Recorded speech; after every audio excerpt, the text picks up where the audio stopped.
to shoot it again. It's over my shoulder on him, and then it's over my shoulder on him in the other wardrobe. It was a tremendous amount of work. Practically kissing cousins. We were up in Big Bear, and he had to sing around a Jeep, and right up close to me, and we had to stop because it was raining a bit. So we stopped, and he said, "Cynthia," and I said, "Yes." He said, "You know, I don't know what I'm doing here." I said, "What do you mean?" He said, "I should be driving a truck." And that gave me chills. It kind of told a lot about Elvis, that was his roots, that he was a country boy, simple, not simple-minded, but simple, and didn't put on airs. And in show business, if you've been in it long enough, you realize that's a rare quality. Faire des films est devenu une routine pour Elvis. Il cherche donc de nouvelles façons de se divertir et de divertir son entourage, qui comprend maintenant un chimpanzé nommé Scatter. We were shooting a movie at Goldwyn Studios in Hollywood. So we brought the chimp quite a few times to the set, but you couldn't keep him on the set because he was a little noisy. So we had to take him over to the dressing room. You couldn't sit with him all day in the dressing room. We just left him in the dressing room one day, and the chimp got out through one of the windows and crawled up to the second floor where I think Sam Goldwyn's office was up there, and he got in the window. And he started tearing the place up, throwing papers around, having a good time. We got a phone call on the set. They said, "You guys better go to the dressing room quick." So Alan Fortas went over there real quick, and Scatter had tore up the place, and they had to look like a couple of security guys holding this chimp like he was arrested. En 1964, Elvis donne la réplique à Barbara Stanwyck, un des grands noms de Hollywood dans une autre comédie légère. Elvis, shillin' and shoutin' as he starts roustaboutin', strummin' and hummin' till the crowds start comin' to the girl shows and the side shows. Oh, but he never gave nothing to me but hard knocks. All I ever knew was hard knocks. And I'm telling you, I said you better beware, 'cause I've had my share. Hard knocks. You girls are new here, aren't you? Hey, all right, knock it off, buddy. Get off, buddy. Come on. No, that's karate. Come on. Elvis, getting the chicks all worked up, but cutting loose from any dolly who can tie him down. Red did the fights with him. When you see Elvis fighting a guy, most of the time it's Red, because Red and he had these things worked out. But for the most part, the guys that doubled him were specialists in that stunt. For example, when Leif Erikson runs Elvis off the road in Roustabout, that's Howard Curtis doubled Elvis. We were doing a movie, Roustabout. And in this scene, at the beginning of the movie, Elvis is driving on a motorcycle and he's singing. Shifting from town to town. And during the recording session, Elvis said, "I want the Jordanaires singing over here, his background singers in this part here in the song." And one of the producers said, "Well, where would these voices be coming from if you're driving down a highway on a motorcycle?" Elvis said, "The same place the guitar and the drums and all the other music is coming from." If he would have done more of that and been tougher, he would have a lot more of the stuff would have been better for Elvis than what it was. Roustabout, another fabulous movie. And, with Barbara Stanwyck was in it. So it was, I mean, I was just thrilled to be there. But, so it's a carny, I'm sure you've seen it, he's a carnival barker. And so we're up there dancing, we wear costumes that are made out of watermelons, who knows. And I never really fit into the chorus girl thing. I was always a little bit off and a little bit wrong, thank God. Anyway, they'd be starting to roll this thing, they go, okay, we're action and we're rolling.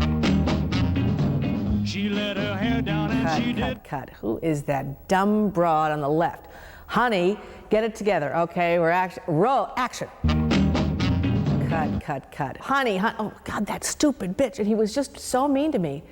And he was about to fire me. And Elvis said, "Excuse me, sir, but this," and he defended me. She let her hair down and she did the hoochie coochie real slow. Elvis termine l'année 1964 avec Girl Happy. Il a comme partenaire l'ancienne Miss America Marianne Mobley et Chris Noel, une nouvelle venue. Doing your first movie with Elvis Presley was a great way to start out, because Elvis was wonderful to work with. He was a gentleman. He stood up when I entered the set. He would say, "Where's Marianne's chair?" One of the boys said, "Damn," in front of me, and he said, "Please never cuss in front of a lady." I never saw him ever lose his temper or ever create any sort of a scene. He just was always just perfect. And I think he was a wonderful actor. He truly was. Yes, we made very innocent films, but in the early 60s, the time was still innocent. Watch that fever climb. There is no doubt now, love is in the air. Get up, spring is everywhere. It wasn't until the Vietnam War and the Beatles started recording their music that things really changed. It's been a hard day's night, and I've been working. I've already done a couple movies with Elvis, and these guys that are Elvises, I don't know whether it was Joe or whoever it was, came up to me, "Where have you been, honey?" "Well, I've been to England and I've met the Beatles." "You poor thing."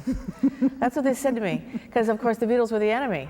And so what's wrong with that? "I bet you're smoking that pot." Well, yeah, I did smoke some pot. But I didn't inhale. Across the burning sands rides a dauntless stranger, meeting every challenge with flashing sword and bare-handed daring. Where does he come from? Who is he? Well, I'm the Sheik of Araby.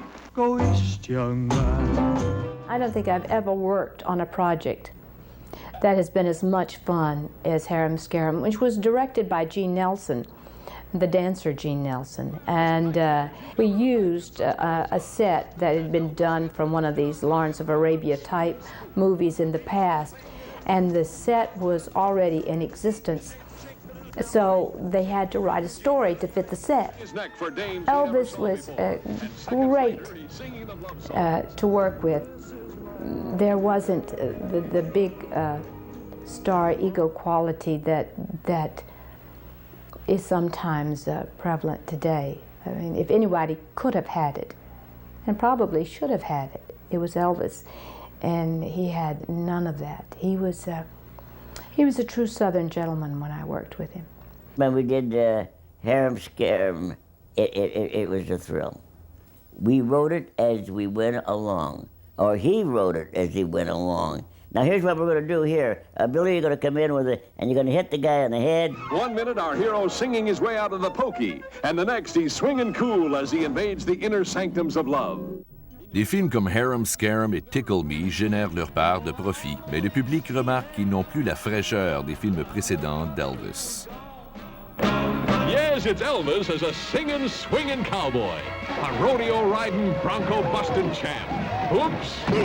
He was such a tremendous image, and as Elvis Presley, that he was pigeonholed because no one ever thought of him as doing anything else. They were taking advantage of what he did that was accepted by the public. And these images, unfortunately, are created for you sometimes. That, you know, that song and dance kind of guy. I think he understood that he was being exploited. I don't think he was, you know, this was not a silly boy. He knew what was going on. How can it be wrong? He got tired of doing these movies with the songs, but a lot of people were depending upon him. He was supporting a lot of people. La frustration d'Elvis ne cesse d'augmenter. On lui confie un rôle d'insignifiant après l'autre. Le grand personnage dramatique se fait toujours attendre. How awesome he made this deal for these cheap movies.